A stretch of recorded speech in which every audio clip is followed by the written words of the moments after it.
Or should I get... No, you know what, I'll start with the Night King. Arya killing the Night King is totally in line with George R. R. Martin's idea about heroes. George R. R. Martin said, the problem with superheroes is he doesn't like the idea that a superhero is like just like his heroes 24/7, you know. And he famously pointed to the audience and said, all of you, you can be heroes on Tuesday, and on Wednesdays you can be right? And that is very important. Also when it comes to Jaime, by the way. I don't even know where to start. Oh man, there's so much I still want to say. Damn it, I don't want to... just want to make this one video and that's that, you know, and I don't want to have to make a second part or anything. But okay, here we go. Jaime. So now the complaint that Jaime, that they ruined Jaime's character arc is not new. It goes back to season 4. Back then, to this infamous... It wasn't... Well, it was the infamous... And I was already like, why are you guys complaining about on a show like that? And I still think that's the actual reason. I think people just found it too, you know, whatever. In a pretty disgusting, pretty disturbing. But people then told me, yeah, the problem is that it ruins Jaime's character arc, and I was already like, what character arc? See, that's one of the things that people didn't get about Jaime in particular, but also about the show in general. Jaime doesn't... Well, the thing is, okay, actually, I was wrong. Jaime does have a character arc. He does have a bit of a character arc, but it's not like the classic... It's not this classic bad guy turning good character arc. How can it be? Because when we first meet Jaime, and we initially don't like him for the smug look on his face and also kind of the fact that he tries to kill a little boy, at that point Jaime already was the person who had killed the Night King, who had killed the Mad King, and therefore saved the entire population of King's Landing before the Mad King's daughter, unfortunately, was able to finish the job, but that's a different story. But at that point he already had saved King's Landing and killed the Mad King. So was it out of character for him to try to kill Bran? By that logic it was, but that is what Game of Thrones is. That's part of what Game of Thrones is. It's not saying that something is out of character on Game of Thrones is a bit problematic, at least in any cases, and should at least be met with a lot of contemplation maybe first before saying something like that, you know, because yeah, Jaime was a... See, and there you go. Hero. Jaime was a hero when he killed the Mad King. He was trying to kill Bran. In Jaime's case, it's pretty. In Jaime's case, it's pretty specific actually. Whenever Cersei's involved in any way, he becomes his villainous side comes out. And when he's with other people, we see a more likable side of him. We see when he's with Tyrion, when he's with Brienne, blah blah blah. You know, all that kind of stuff. You know, whenever Cersei is involved, and it's all kind of in Cersei's interest, or it's about protecting Cersei, whatever, his villainous side comes out, you know. Having said that, this final scene when he decides to go back to Cersei, that was in order to save her life. And even if it is Cersei, saving someone's life is a noble cause, you know. It's important what it says about Jaime and not about Cersei so much, and that is also something that is very important when it comes to Daenerys later. It's very important what it says, what the things that Daenerys does say about her, not so much about her victims. Because her victims are all arguably horrible people up to a certain point, you know, but she also kills innocents from the beginning. You know, she's responsible for the death of innocents or for the whatever, you know. And also, Jaime clearly struggles with the decision. He doesn't just out of the blue decide to leave Brienne. He decides when he learns that Cersei is in serious danger from Daenerys because she captured Missandei. You know, when he learns that, and that is something that only someone who has at least rewatched the episode once, and I have rewatched it several times since it came out. Rewatch the entire show. I know that. most of those people would be like, well, now I can never watch the show again knowing how it ends. Well, I guess you can't. Because if that ending is ruining the show for you, there's not much I can do about it. But for those of you who are at least a little open-minded, maybe, and just maybe might be in for an interesting surprise, please try watching it again. There's so much things you will see differently, and that's a good thing. And I mean that in a good way, you know. You will realize how Daenerys was, what Daenerys was from the beginning, and you know. And also, that, for example, if you watch that scene again, you notice that Jaime is clearly struggling with the decision. And then, of course, the fact that he says these horrible things to Brienne is, of course, to convince himself that he is actually trying to do her a favor. It doesn't quite work. Like, this is pretty horrible for her. He's pretty devastated, but he's trying to do her a favor. Like, you know, I'm a jerk. You wouldn't want to be with me anyway. You know, basically like that. You know, that is actually pretty cliched. You know, this is a very cliche kind of scene, but I mean that still doesn't mean that it's ruining Daisy's character arc, whatever that even is. No, I can tell you what it is. Daisy's character arc, and that is the other thing that Nikolai Coster-Waldau also said. Daisy's actual character arc is to go down in history as a respected knight, and that's exactly what he does. It happens after his death, which makes it. That's the bitter part, you know, that it happens after he's dead, but it happens. That's the most important. But it's a beautiful scene where Brienne writes down all his deeds, you know. There you go, that's the actual conclusion to Jaime's character arc. Not that whatever people thought it was, you know. And before that, Jaime didn't really have a character arc in that sense. Because, I mean, like I said, Sansa has a beautiful redemption arc, you know. Theon has a beautiful redemption arc. There's a reason that is a special bound and between Sansa. There's a special relationship between Sansa and Theon that some people interpret it as a love story or something, or some kind of love story, which I already knew. Nah, it's not a love story. It's just they have a special bond because, of course, they fled Ramsay together, which does not happen in the books. But let's just forget about that for a second, okay?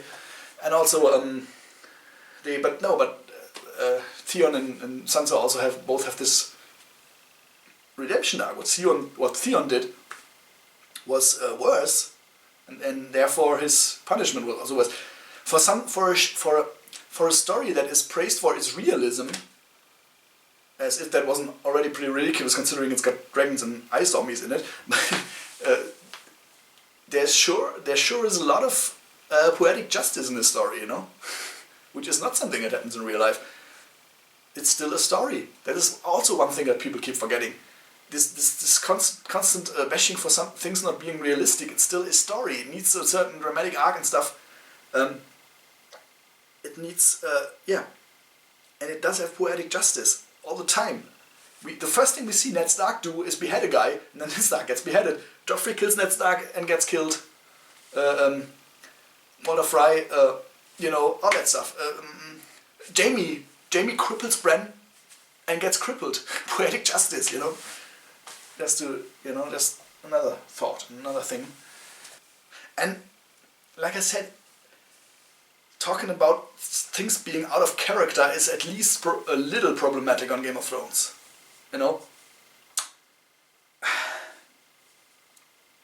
And that is also important when it comes to Daenerys. And Jaime is the perfect example for that. Which part is out of character for him? Is it out of character to push Bran out of the window? Or is it out of character him? It kind of is, because it already was the guy. But that's what I'm talking about. A villain hero. There's no such thing as someone who is a hero 24/7. And that is the reason why Daenerys is that's one of the reasons why Daenerys is ultimately the worst. Even though the thing about Daenerys is, it's not so important whether she. Some people say, well, the other characters are also pretty horrible. Why don't they burn cities to the ground? Yeah, well, first of all, because they don't have dragons. Because there are a lot of characters in the story who might have done the same had they had dragons, you know. Yeah, okay, I mean, Arya was already redeemed at that point. But the Arya of the seasons before that, you know, if she had a dragon, and etc., you know.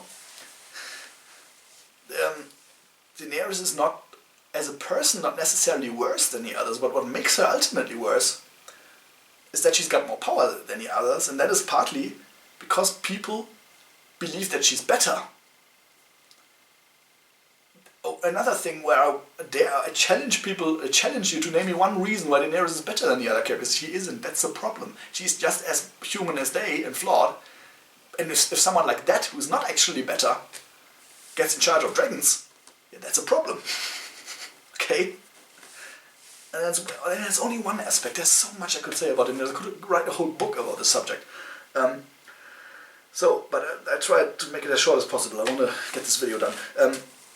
So, you know, again, Jaime, hero, villain, Daenerys actually already was a villain. Always, from the beginning. That is, in some ways. Also notice that George R. R. Martin even rubs it in our faces even more than some people realized, and even I realized up to a certain point. You know that Lord of the Rings is the big role model, you know, and why he's doing things.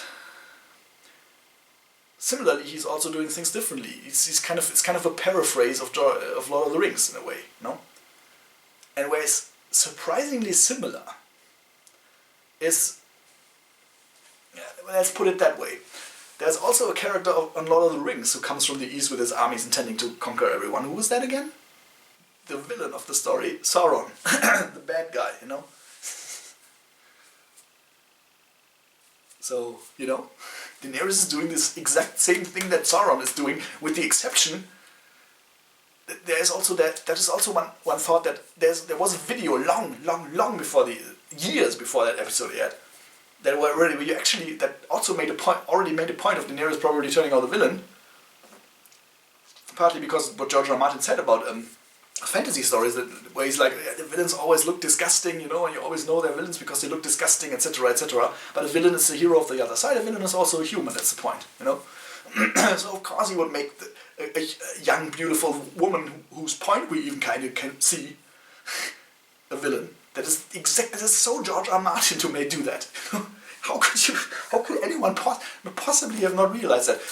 Well, okay, I guess for the same reason that I didn't quite realize it up to that point when I watched the video, so I guess in that case one needs to excuse people a bit. But I can't quite tolerate people not at least trying to analyze themselves a little and realize what was going on there actually, and why they didn't realize that, and why they really have a problem with the ending, especially if it leads to that hatred and behavior towards the writers, you know. This is just, and again, the real reason I have a problem with that is because it's indirectly insulting people like me, who did like it. Again, and Stephen King. So, it's also a lot of things that I keep forgetting. Yeah, well, again, saying something is out of character in Game of Thrones is problematic to say, at least problematic, if not met with a lot of contemplation before saying something like that. Was it out of character for Tyrion to kill Tywin? By that logic it was, because he would never, the Tyrion of before would never have done something like that, but he was in a completely different situation. That is how this story works. The basic situation keeps changing, and it keeps changing drastically. And it often reveals people to be something, or not even reveals them to be something, but it forces them to show a side of themselves that they would never have to show before under different circumstances. And that is exactly what is happening to Daenerys. Daenerys, what happens there in episode 5 is not Daenerys turning bad. It is Daenerys revealing a side of herself, showing a side of herself that she didn't have to show before. It's this old idea about being hated against being feared against being loved, you know? And she says it. She says, let it be fear. She had already made up her mind, basically, to make that decision, and she still had, I guess she still has to, there's still something going on inside her at that moment before she decides to actually do it, but she ultimately had made up her mind already. to let it be fear. Because she realizes that those people aren't gonna love her anyway. That's the thing. They aren't gonna love something like her and what she represents and everything. They didn't like the Mad King. They didn't like Aegon the Conqueror. Aegon the Conqueror was a imagine being conquered. That's not. Thankfully was never conquered. Knock on wood. I cannot imagine that to be a great thing, you know, for the one who was conquered. And even if she didn't do exactly what she did there, she would still have been a ruler who rules by fear. She would have had to be a ruler. She would have had to become a ruler who rules by fear ultimately, because she never knew anything else. That is her also tragedy in a sense, you know. Daenerys, look at what she actually did. What did she actually do? She never did anything but intimidate people. She was in some cases she was loved. She was loved by some people for killing other people, or for intimidating other people, or for motivating them to kill other people, you know. The dragons were always there to frighten people, and the one time that she actually tried to be an actual ruler, she failed pretty much, which was in Marine. She manages to, with a lot of help from Tyrion, mind you, but okay, I mean, she chose him as her hand. She manages to ultimately end slavery and make the city prosper again and everything. But her part in all of this was basically just what she does best, which is burning people, right? But to get back to the out of character thing, yeah. See, and then some people, and then I argued with a diehard Daenerys fan who was then like, yeah, but Tyrion is but you gotta understand Tyrion there. He's lost everything. He's been imprisoned and sentenced to death by his own father. Blah blah blah. Yeah, well, exactly. Yeah, and Daenerys loses 2 of her dragons. She has lost Jorah. She has lost Missandei. She knows she is rejected by the North. She knows that Sansa hates her, and she is rejected by Jon ultimately, which was the final straw, and that was the scene in which she says, "Let it be fear." Of course, the reason Jon rejects her is not what she thinks it is, because for her as a true Targaryen, not a problem. She doesn't understand it. Tragic misunderstanding, I guess. But the thing is, she has already made up her mind to let it be fear at that point. And the problem with someone like Daenerys is she never had much to offer to inspire love. What she did have to offer to inspire love was the freeing slaves thing that doesn't work in Westeros. What's she gonna do? You know? Especially after all that has gone wrong. Here's for those who said it wasn't built up, and it's been built up for the entirety of it's been built up for 2 seasons at least. Because from the beginning of season 7, things start to go wrong. And Daenerys comes closer and closer to doing what she ultimately does there. She gets angrier and angrier, you know, until she finally loses it. When she basically lost everything, you know, already. She doesn't trust Tyrion anymore. She realized she couldn't trust Varys. He actually tried to kill her. I mean, okay. Varys is now gone. She doesn't trust Jon. She has nothing. What she does have is her one dragon, with which she can still do a lot of damage. And there's a pattern in Daenerys' story. Whenever being loved didn't work, she resorted back to being feared, to her dragons and to being feared. You know? But again, out of character. Okay, I mean, I already said it. I think I hopefully said enough now about that. But again, we can discuss all this in the comment section, or I make a separate video or whatever. The situation keeps constantly, drastically changing. And characters have to do things that seem out of character, or even are out of character in a sense, compared to what they would have done before. But that's because the situation is so damn different. This is something that doesn't usually happen on TV shows, you know? The Big Bang Theory, the situation is pretty much the same always, you know? Okay, there's also character development, but it's not nearly as drastic, and it happens over a long time. Because the basic situation is always the same. It's not like there's something... it's not like something like suddenly a zombie apocalypse breaks out or something. That would be the the equivalent of that for a show like The Big Bang Theory. I mean, it sometimes happens in the dreams of Sheldon or something, Sheldon's dreams or something, you know. But yeah, there you go. So there's hardly a show where things change as drastically for the characters, you know. And consequently, the characters change drastically. And that's the point. And also the other point about this is, of course, this hero and villain thing that George R. R. Martin points out. We all can be total at some times. We can be all total. We can be heroes under certain circumstances than others. And that leads me now to Arya. Arya conveniently is able to be a hero when she fights a very convenient villain. And now some people complained about, well, a lot of people actually, complain about how the Night King is a one-dimensional villain. That's the point. The Night King being a one-dimensional villain, that makes perfect sense. Because the actual three-dimensional villain in the story is one that is so complex and relatable that we didn't even know she was a villain. Yes, it's Daenerys. Daenerys is the villain. She is the villain from the beginning. Okay, and the Night King is there in the story partly to distract from that, you know, obviously. And like I said, I predicted this basic idea that George R. R. Martin was gonna. How could I not? I mean, it's not even that hard to guess. Just look at what he said in interviews, you know. Yes, there is a one-dimensional villain in the story, but that villain is just to show how to make a point about him being a hero and being a villain.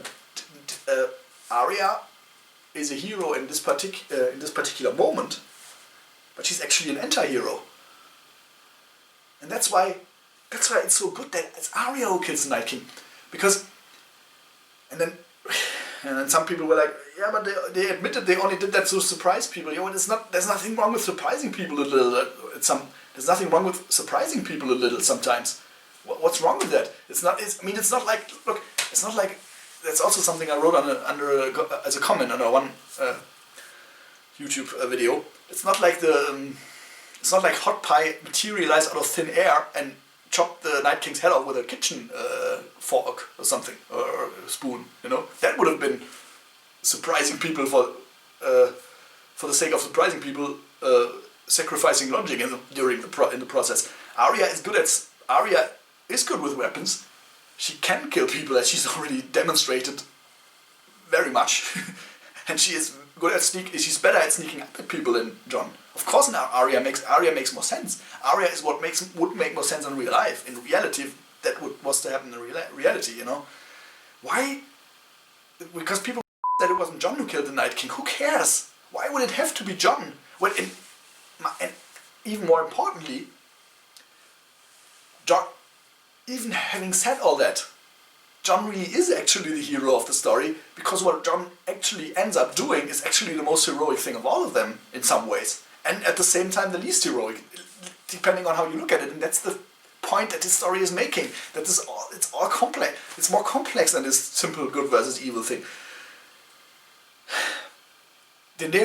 Jon is the one who kills the actual Sauron of the story. Arya just kills the fake Sauron. Arya just kills the fake Sauron, who is actually just a distraction, you know. He's a red herring, basically, you know. This entire thing about the White Walkers is of course the part in the way in which the story pays tribute to Tolkien the most. But that's as close as we'll get, you know. There's still all that other stuff, that non-Tolkien-esque other stuff going on in the story. And of course, that was ultimately more important, because otherwise the story would have wasted far too much time on that stuff, you know, this intrigue, throne, who gets the throne, whatever stuff, you know. So of course, the real Sauron of the story is a human, not just a human, but a very attractive human in many ways. Physically attractive, and also attractive in the way that some wanted to be her, some at least understood her point of view, kinda. But it's still villainous to other people. It's not villainous to her from her point of view, because as George R. R. Martin said, everyone's the hero in their own story, no one's a villain in their own story, you know?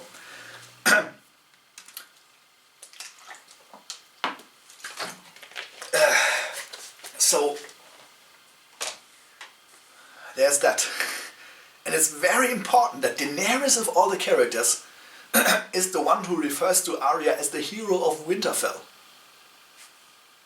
Because that's part of the problem of Daenerys, that Daenerys does believe in this concept of a 24/7 hero. She believes she is the savior. And she ends up being the doom because the idea of a savior is questionable. That's what George R. R. Martin is saying. It's part of what's going on there, you know. And then, yeah. So that is totally in line with George R. R. Martin's idea about heroes. Again, Arya, the anti-hero, who has been an assassin and who was not. She did not do anything noble. She is not noble by any standards of that story, but it's also, of course, from a different perspective, and that's what makes great complex stories good, is that there's even a different perspective. From a different perspective, it is also a bit of it's also a slight critique on this idea of nobility, this medieval, because Ned Stark wouldn't have been able to kill the Night King. No one would have been able to kill the Night King except for Arya, who is not trained in this fair kind of noble kind of knight kind of combat, which is criticized also in the sense that it's not actually that noble because it's still killing people. You know, part of the point that the story is making is killing people is killing people. You know, there is no noble way of killing people, or not so noble. There's not much of a difference actually. Ultimately, that is definitely something that the story is very much addressing a problem. You know, and also with Daenerys, obviously. So, in many of those stories, the hero is lucky actually. He gets to kill something that no one can. He gets to he gets to kill a villain that no one can deny is a villain and needs to be killed, you know? That's why, of course, in Game of Thrones, the actual hero of the story, as opposed to the fake hero Arya, has to kill the actual villain of the story, who is not as easily identified as a villain. In fact, a lot of the viewers did not get it at all. And plus, she's also his aunt and his lover, and a young, beautiful, gorgeous woman who one kind of wants to believe is good. And that's exactly why she isn't. That's exactly the kind of thing that an author like George R. R. Martin would do, but rather than admitting to themselves that they've been cheering a villain all this time, they rather blame it on the writers, which is pretty I'm sorry. Especially since it's indirectly inciting people like me, who liked it and who predicted it, who liked it, and who thought it was actually the only ending that made sense. Also the thing with Bran, I already explained why. So now let's get to Daenerys. Now, one of the problems I had with Lindsay Ellis' video is that there's two things that I'm going to mention.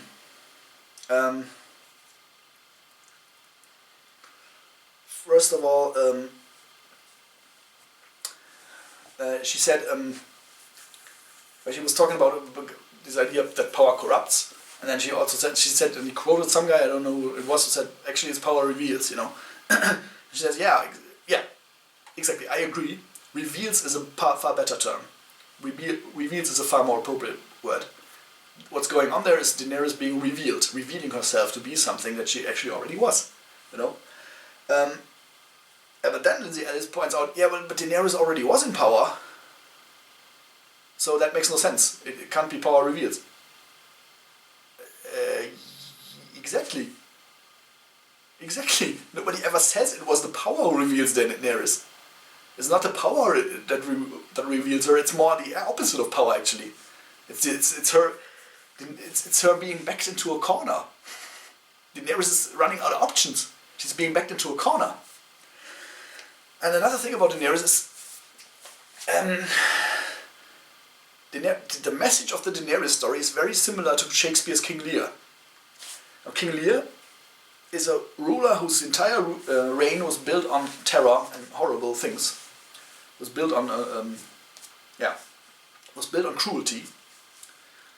Who then, at an old age, thinks he can just give up his power and not pay the price in some one way or another for the cruelty it was built on. That goes horribly wrong with his daughters just being as horrible as he was, or two of them anyway. I hope I got the story right, the actual the details, with the daughters and that stuff. I hope I'm not saying, but some people already confirmed. Some people who thought about the ending a bit already confirmed that I was right. There's a lot of similarities between Daenerys and King Lear, even though they are exactly kind of the exact opposite of each other. But the thing is, Daenerys, the idea about the message in the case of King Lear is that you can't be a cruel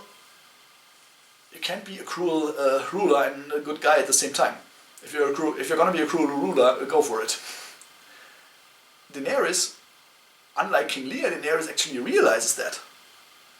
She realizes that it's kind of the opposite situation. She tries to be a nice person, and then at some point realizes that she can't be a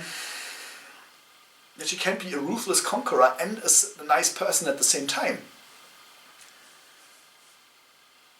And when being loved doesn't work, she resorts back to being feared, as she has several times in the story. I think I have to shorten this whole thing now a bit. I find it fascinating how some people actually believe that the sound. Some people actually think that the sound of the bell, or bells, is it called the bells? The bell, yeah, whatever. The sound of the bells, it's one bell. The sound of the bell is what drives Daenerys crazy, like a Pavlovian dog or something. Like then suddenly makes the Targaryen madness come out. No, it's neither, and it was always important to me when I predicted this in comment section and stuff, to point out that she is not the Mad Queen. There is no such thing as a Mad Queen in the story. She is not mad. She's not any more mad than she already was, Well, not in the English sense of the word anyway. In the American sense of the word, she is very mad, and very much so from the beginning. But then it gets madder and madder. But you know what I mean. She is not any more crazy than she already was. The bells represent the bells represent the moment when she should decide to be a different kind of ruler and doesn't. But I mean, like I said, she already kind of made up her mind, because she already realized, let it be fear, let it be fear. That's the interesting quote there. She had already said that, and when Tyrion, in that scene when Tyrion begs her to call off the attack when the bells ring, she doesn't say she will. She has already made up her mind. That is pretty obvious. And the thing is, the entire concept of someone like Daenerys already bears the seed of catastrophe within itself. That is the point that George R. R. Martin is trying to make. And now I'll try to make this as shortly as possible, but let's go back to the beginning. Let's try to go back to the beginning. Now, first of all, Daenerys, we meet her as a victim. The fact that she's a victim doesn't make her a good person. I know. And it turns out she isn't. She then... to get back to the Sansa versus Daenerys debate a bit. Sansa has her killed. Daenerys falls in love with him.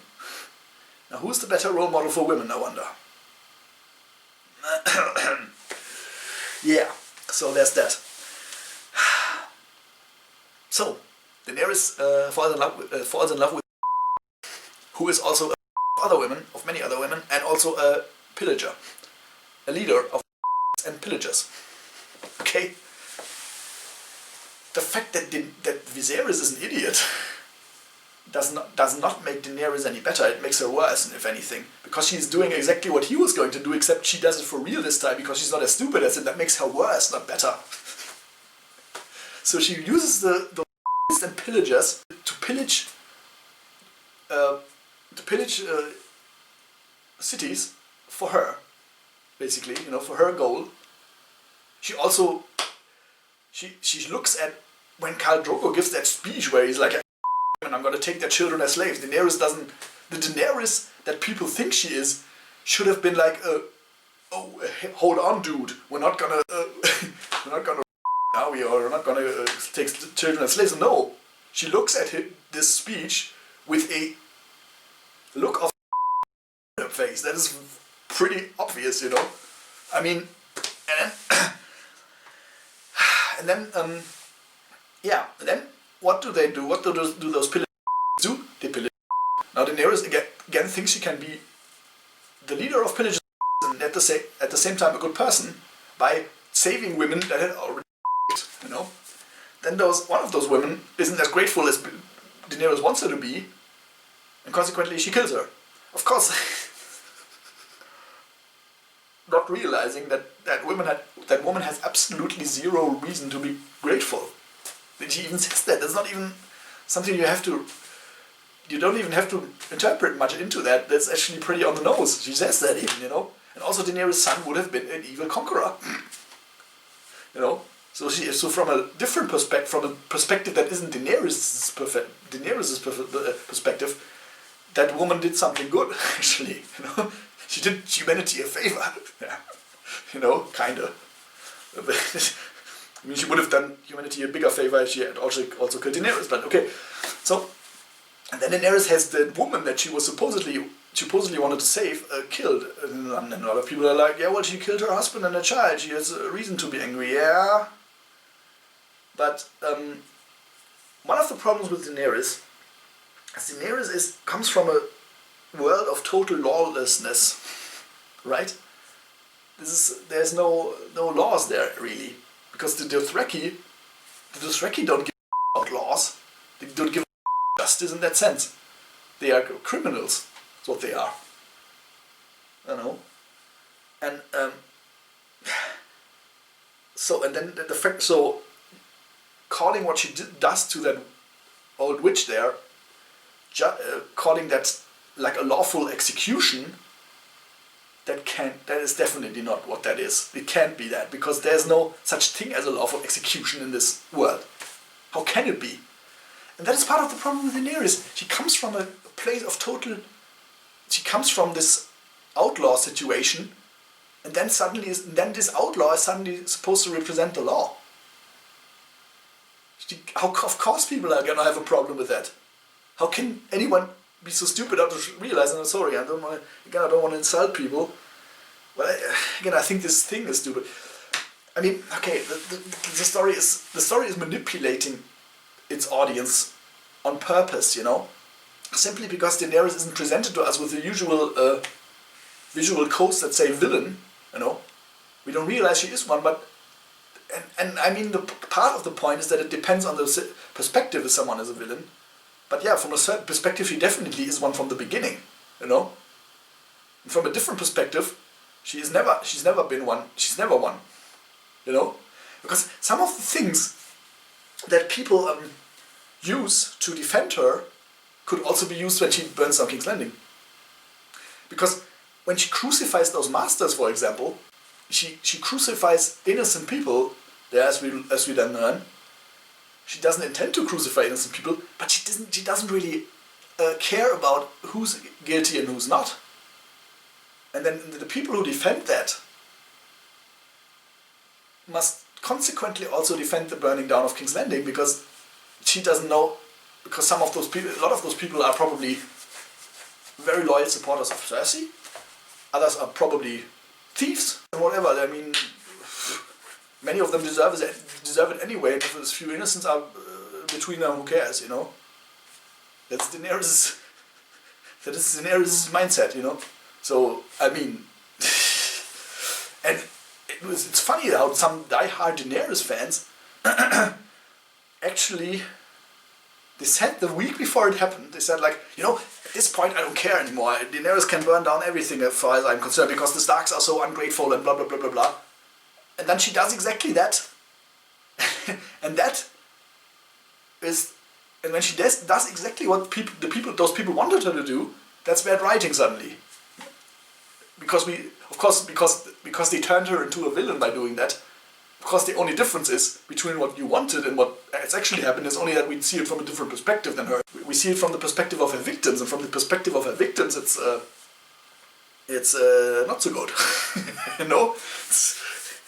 And then suddenly, even the biggest Daenerys fans couldn't deny anymore that wasn't so good. Yeah, but I mean, considering some of the things that you let slide before, you should actually be okay with that. Also, why aren't you? Because there's a lot of innocence, but you know, like I said, a lot of those people aren't even innocent. To get back to the witch, though, to the first season, it's not really an execution in that sense, because there isn't really any law there. You know, it is revenge. Now, is revenge understandable? Yes, of course. Look at Arya. Arya is also. I mean, it's also funny how, and that is also important when it comes to Daenerys. Liam Cunningham, the actor who played Davos, said in an interview once he found it funny that that Arya is considered such a great role model for girls. I mean, she's like kind of a killer and stuff, you know. You know. So it's revenge. It's understandable from her perspective, but you know, like mercy. If you compare that to Joffrey executing Ned Stark, Daenerys is actually worse than Joffrey already. Worse than Joffrey already in that at that point, because what Joffrey did was within his rights. What Daenerys did was not really within his rights, because there aren't any rights, and there's also a lot of other situations where she just makes the law. She doesn't really have any right. She just uses the right of the one who has the dragons. You know, she doesn't have any right to execute the witch. It is understandable from her point of view, but again, what about mercy in the what? And now remember, what made us hate Joffrey when he killed Ned Stark? Joffrey had every right to execute Ned Stark. Ned Stark was a confessed traitor. Not only was Ned Stark on trial for being a traitor, he even confessed to being a traitor. He confessed. Joffrey had every right to execute Ned Stark. You can't even blame him if you saw that from Joffrey's perspective, which of course you don't, because that's what the story is doing, to manipulate us, you know, on purpose, to make us realize how stories manipulate us. It can manipulate us, you know. If we saw it from Joffrey's perspective, Joffrey can't even be blamed at all, because why wouldn't he execute a confessed traitor? Joffrey does not know that Ned Stark is not a traitor. Especially not after Ned Stark confesses to being a traitor. So, what makes us Joffrey in that moment? What makes us hate Joffrey in that moment? The fact that he doesn't show mercy. That is the only thing. That is the only difference between. That is what makes the difference between hating us. He's Daenerys is even worse, because not only does she not have the right, because there is no right in that sense, in that world. That's the thing, you know. She doesn't even show mercy. Now, if we go to the second season, what does Daenerys do there? She basically conquers Karth. She literally says she's gonna burn cities to the ground when the dragons are grown, when she stands in front of the gates of Karth. Which is pretty stupid also, but that also shows that she's not the brightest, you know. That's one of the things that is important. Daenerys is not so smart. And then she ends up brutally murdering the guy who saved her life. Who again wronged her, but again neither did she have the right, nor did she show mercy as she should have. Why do people, how is that different from anything that Cersei ever did or something, you know? How can you despise Cersei and cheer Daenerys for the same things? If there's a reason why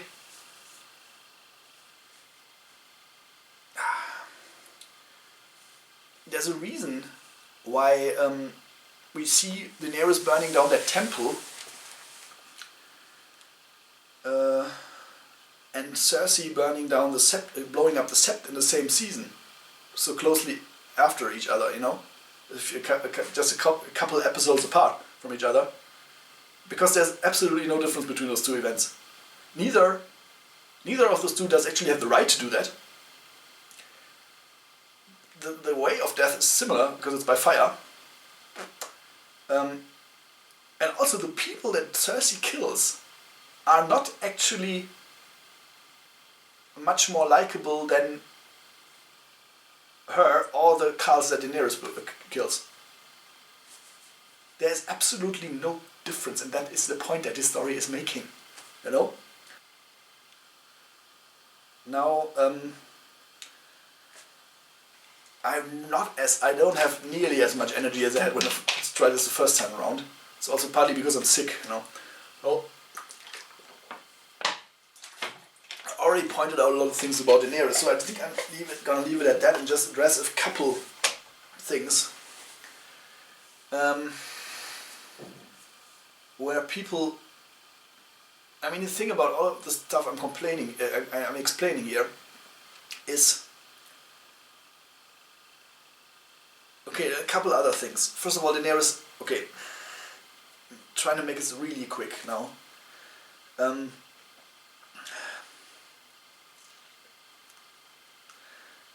Daenerys frees the Unsullied. Now that is very questionable because because the Unsullied are used, the Unsullied are brainwashed into following leaders. Daenerys didn't brainwash them, but she didn't have to because the people because the guy that she ends up killing has already done that for her, or the guys that she ends up basically stealing or whatever you want to call it. Yeah, in some ways it is stealing because it's the Unsullied from.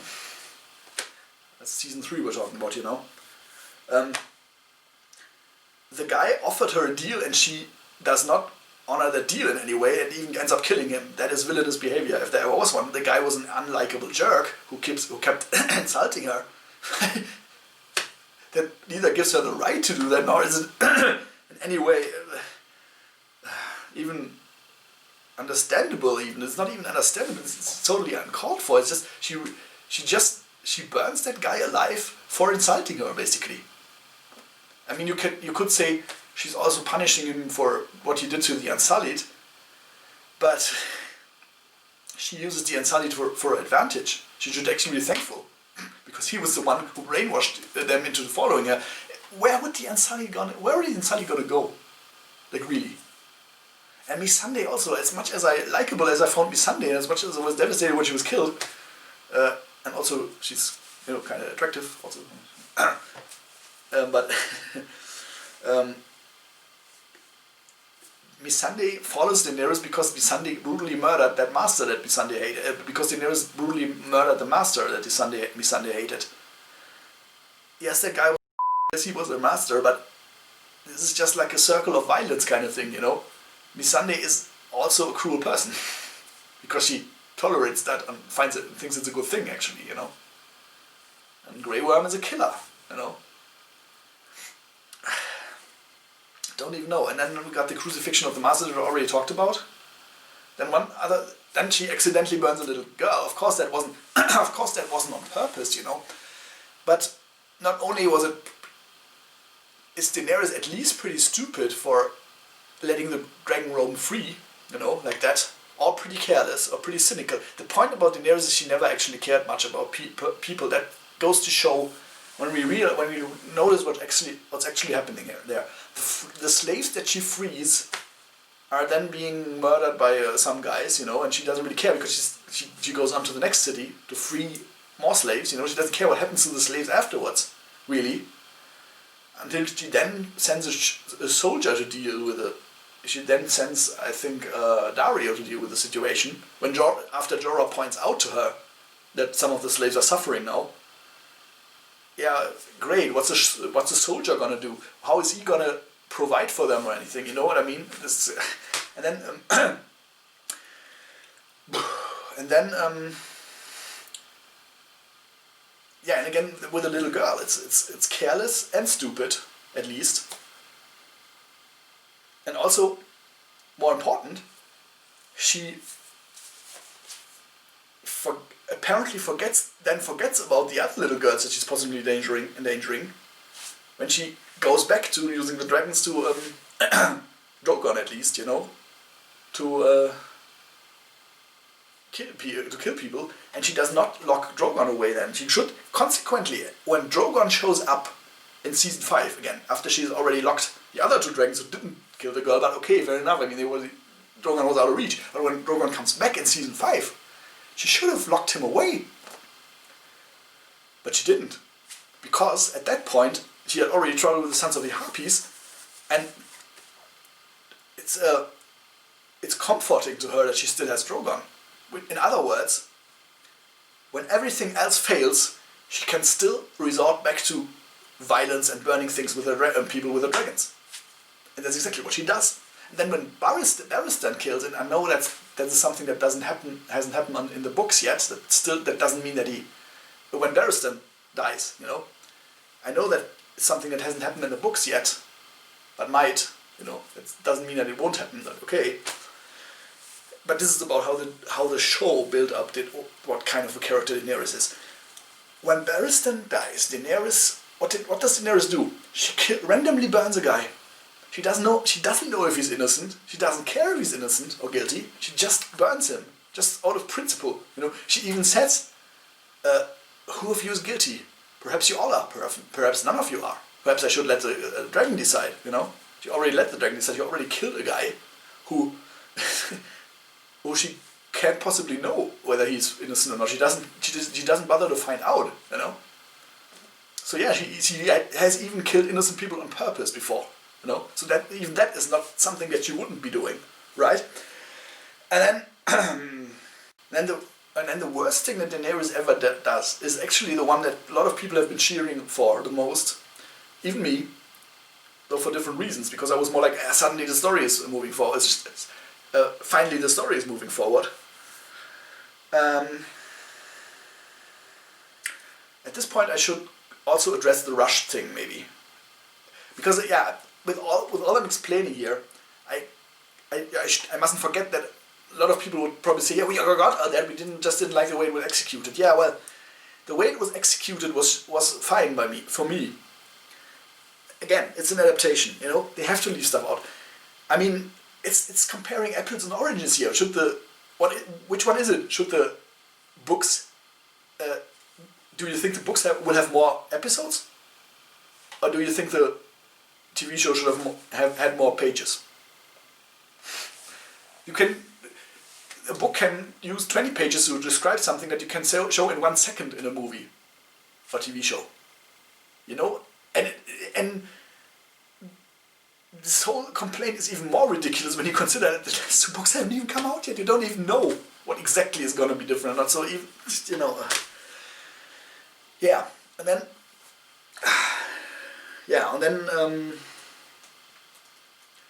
and as for the rush thing, season 7 is a little rushed. Season 7 has really quickly one character meeting the other. Characters meeting that haven't met before, which is in itself really cool, but happens a little too quickly in season 7. They sometimes leave whole months of that must have passed between 2 scenes just out. But yeah, of course one person made a really funny remark and was like, in season 6, Jon is a baby in one scene, and then in the next one he's already adult. How can that happen? That is much too rushed. I hope you realize what's going on here. Same with people complaining that Varys is teleporting. What are they supposed to do? Show us months of sea travel that we already know is gonna happen? Yeah. So there's that. Yeah. Now for season 8. Season 8. First of all, I like how the Game of Thrones fans kind of turned into Dudley from Harry Potter. It's like HBO says, the fans say, how many episodes are there? And then HBO says six. But in previous seasons we had more. And then HBO says, yeah, but some of them are a little bigger than the previous seasons. Game of Thrones fans, I don't care how big they are. Yeah, so that's that. Season 8 has 2 complete episodes of just build-up.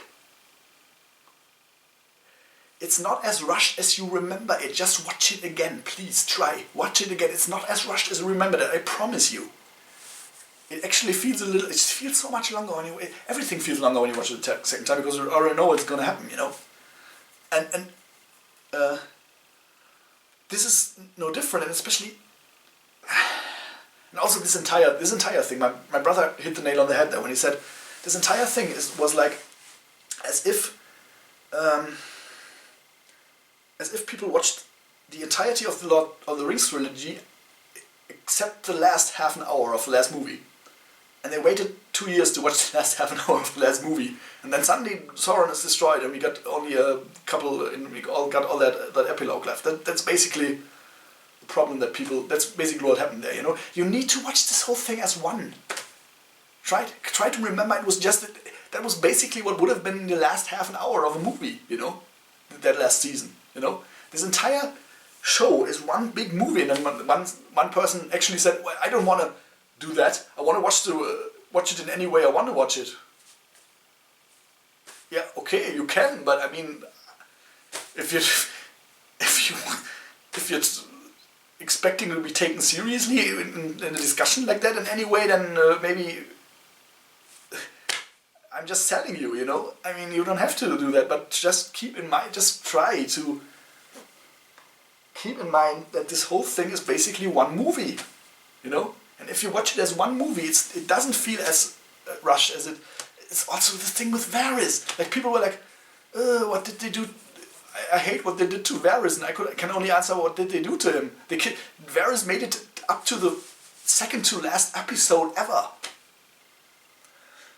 And then, yeah, he made it up to the second, and he still was a minor character. It was I don't know how much longer one could have waited, and how more significant his death should have been, and how it should have been different. That makes no sense. This is just your imagination. Like seriously, you're just imagining things to be more rushed than they are, or more insignificant. If you look at the whole thing as one movie, for a character like Varys to make it to the second to last episode, that is quite an achievement, you know. I mean, how much more respectful could they have treated him? And sorry, I don't care if the actor felt the same way, even if the actor apparently, I don't know, some people interpreted the look on his face at the table read as having a problem with that. Even if that's true, you know, I'm sorry, and I have to disagree with the actor too. And even the actors are a different story anyway. Actors are a different story anyway, because they actors have a tendency to be focused very much on their role, which they should if they're good actors, you know, and not so much see the bigger picture. And consequently, I could imagine Emilia Clarke. I absolutely love Emilia Clarke, by the way. I think she's awesome. She's funny. She's good. Not that unattractive, you know, if I may say so. She's just awesome. She's just a delight, you know. But that still doesn't mean that I have to agree with her about that. Yeah, Emilia Clarke is awesome. The character she plays in Game of Thrones is not. That's why it's called acting. That also shows that she's a good actress, as opposed to what some people said.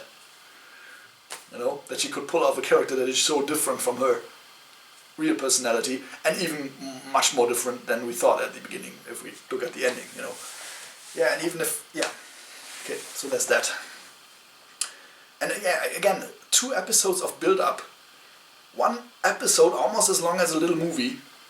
I mean, it's like 70 minutes. Yeah, there are movies that are that short. It's short for a feature movie, but still, but we got 4 of those, you know. So we got 4 episodes that are as long as a little movie. One of them focusing entirely on one battle, another focusing entirely on one other battle, which is more like the destruction and the slaughter of King's Landing, you know, but still almost entirely with a bit of. And then we got the finale, which is, in my opinion, very well balanced, because it's pretty much half showdown, half epilogue, you know. So the epilogue isn't too short and not too long, I mean, okay, then that part is, I guess, is debatable, but again, try to imagine it as the ending of a movie, you know? Try to imagine everything else as part of a movie, and this as the last 10 minutes or something, you know? Or maybe, let's say the last, let's say if it was a really long movie trilogy or movie series, you know, then it would still be, maybe the last episode would be the last half an hour, but there's still a lot. You know, there's still, or actually not so much when you compare it to all the other stuff, when you look at it in the context, but it doesn't have to be, because it's basically the last half an hour. I mean, you know, it's the same with Harry Potter. Voldemort gets killed, and then we got epilogue. And that's, from the moment that Voldemort gets killed to the epilogue, that's even less than half an hour. If you maybe the entire showdown from the moment that Harry comes back and then Voldemort gets killed, and then we got the epilogue. This is also like half an hour, you know, and that is basically what you have to look at. You have to consider the last episode to be like the last half an hour, and that is quite fine, you know. And the epilogue is awesome. I already commented on that. I love how. Yeah, only episode 4 has a bit of a season 7 vibe again. You know, like I said, season 7 is a bit rushed, you know, in my opinion. But season 8 is less rushed. If you can't really, it's even if whether you agree with that about or not, or whether it seems like I'm contradicting myself when I admit that. No, but I'm not, because this is about season 8 here. Season 8 isn't as rushed as people think, because it's got 2 episodes of just build up. Then one battle, almost as long as a little movie. Then 3 other episodes, also as long as a little movie. You know, that is a lot of stuff. That's all I'm gonna say now. And then that scene, I just love that scene. Some people were complaining, well, that's not Game of Thrones. It's more like a sitcom. Well, why can't they add a funny scene? They've added funny scenes before. You know, it's funny, and it's not just a funny scene. It's a very important scene. You know, it's I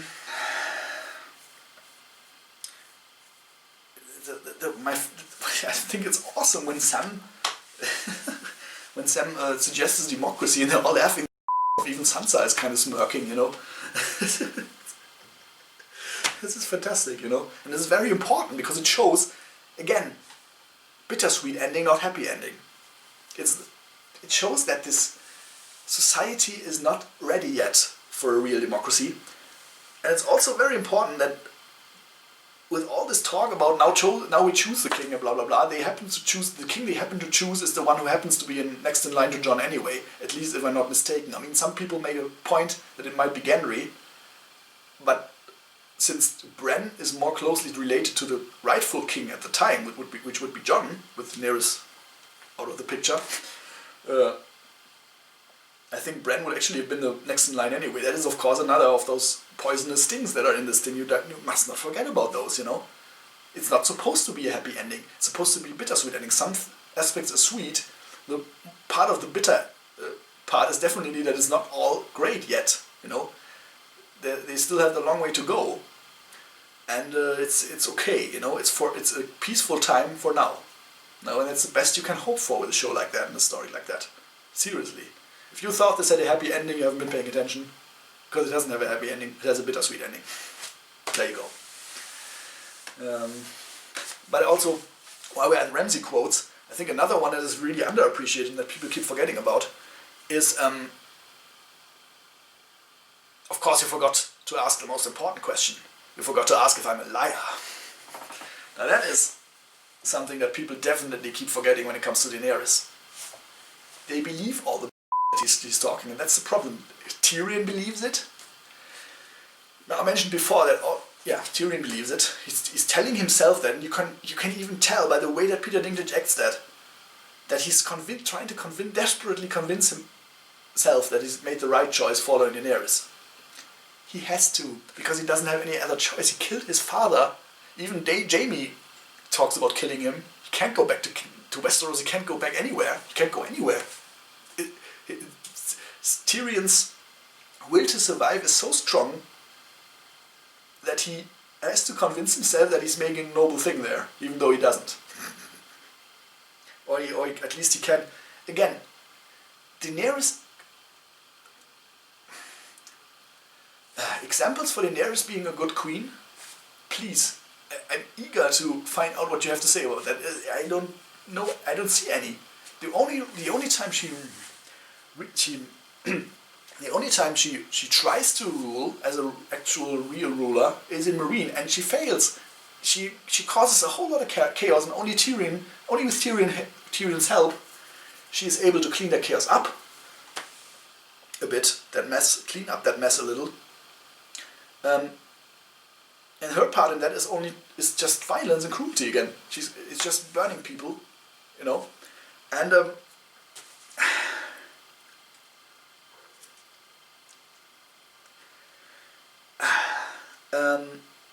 then, like I said, the worst thing that Daenerys does is then go to Westeros. A thing that, ironically, a lot of people have been cheering for the most. Why doesn't she stay in Meereen? Why does she not stay in Meereen and make sure it stays that way? There's no explanation for that except her stupid obsession with the throne, which then turns out to be...